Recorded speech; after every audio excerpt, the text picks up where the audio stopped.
بسم الله الرحمن الرحيم. اهلا وسهلا بكم في فقره جديده في فقرات الكره مع الجوكر. وطبعا بتنتهي مباراه الزمالك منذ قليل بالتعادل امام فريق طبعا فريق المصري البورسعيدي بهدف بتعادل سلبي. طبعا كده نادي الزمالك بيحافظ على صدارته للمجموعه بثمان نقط. كمان نادي الزمالك كمان كده النادي المصري بخمس نقط كمان. بلاك بولز بأربعة وأنيم مثله. طبعا بنهني نادي الزمالك 114 سنة زمالك 114 سنة في حب نادي الزمالك. النهارده طبعا ذكرى 114 سنة على تأسيس نادي عظيم اسمه نادي الزمالك. وطبعا يعني هارد لك للاثنين كمان. بيراميدز بيفوز منذ قليل على الترجي التونسي وطبعا بيسقر من هزيمة رادس. طبعا هنتكلم على ماتش الاهلي وكل حاجه لكن هنستعرض المباريات. طبعا فريق مانشستر سيتي بيفوز على ويست هام امس برباعيه مقابل هدف. كمان طبعا مانشستر يونايتد دلوقتي بيلعب امام ليفربول، وطبعا ليفربول بريمونتادا حتى الان متفوق بهدفين مقابل هدف. كمان الماكبايس نيوكاسل بيفوز على اولاد توتنهام بهدفين مقابل هدف.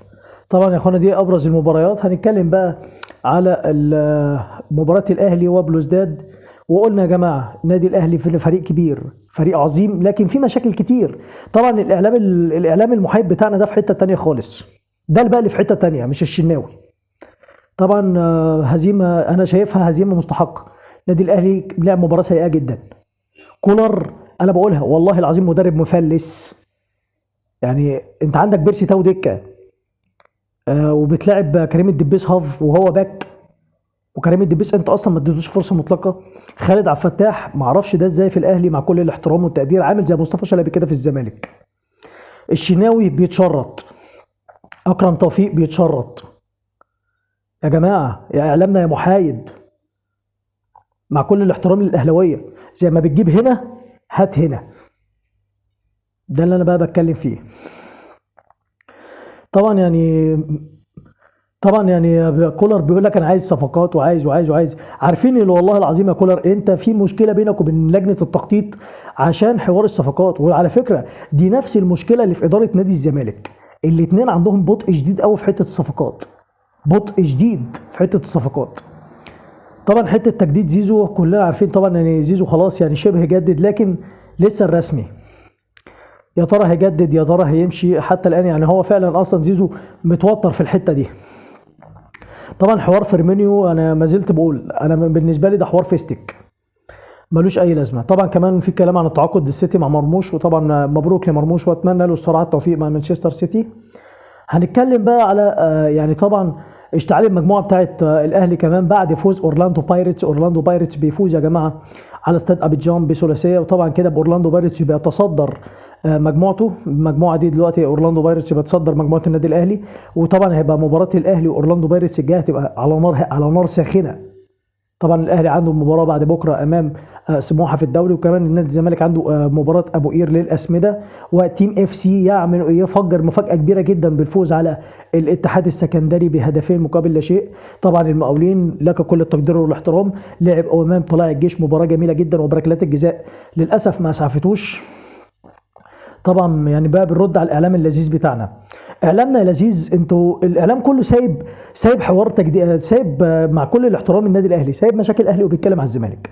يا جماعه يا محايدين، الحياد انك تتكلم هنا وتتكلم هنا، تجيب عيوب هنا وتجيب عيوب هنا، مش تكتم على ده وتتكلم على ده. للاسف ده بقى درس المفروض تتعلموه يا محايدين يا اعلاميين. وفي الاخر يقول لك الاعلام مش مصدر التعصب. لا، انتوا مصدر التعصب. انتوا اللي بتعملوا التعصب. والله العظيم يعني بجد انتوا اللي بتعملوا تعصب.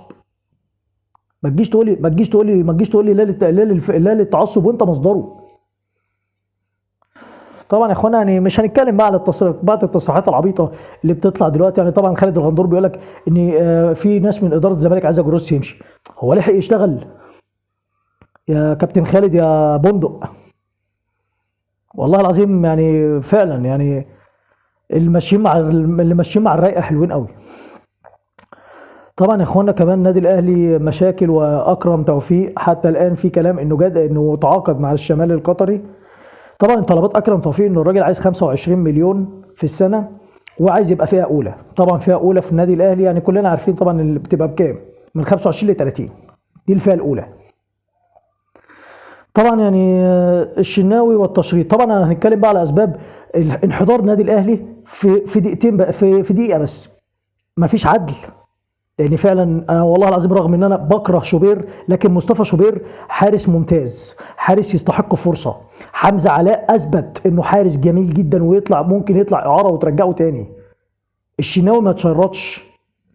يا اخ سيف زاهر يا ابو حته تانيه، فين الحته التانيه؟ طبعا تاني حاجه احنا فعلا شايفين مشاكل كبيره قوي في غرفه اللبس. غرفه اللبس يا جماعه في النادي الاهلي بقت مفتوحه على البحري. محمد رمضان مش عارف يظبط اوضه اللبس. افلاس كولر، يعني شفنا يعني بجد والله التغيير المضحك اللي في الدقيقه 95 ده ولا 94 ده. مع كل الاحترام، هو بيرسي تاو وكهربا نازلين يعملوا جبنه قريش؟ يعني انت خسران وبتفكر في التغييرات من الدقيقه 77؟ في حاجه غلط، يعني في حاجه غلط في النادي الاهلي، وهنشوف يعني يا ترى مصير كولر ايه الايام الجايه. طبعا اتمنى يا رب ما كنتش تقلت عليكم.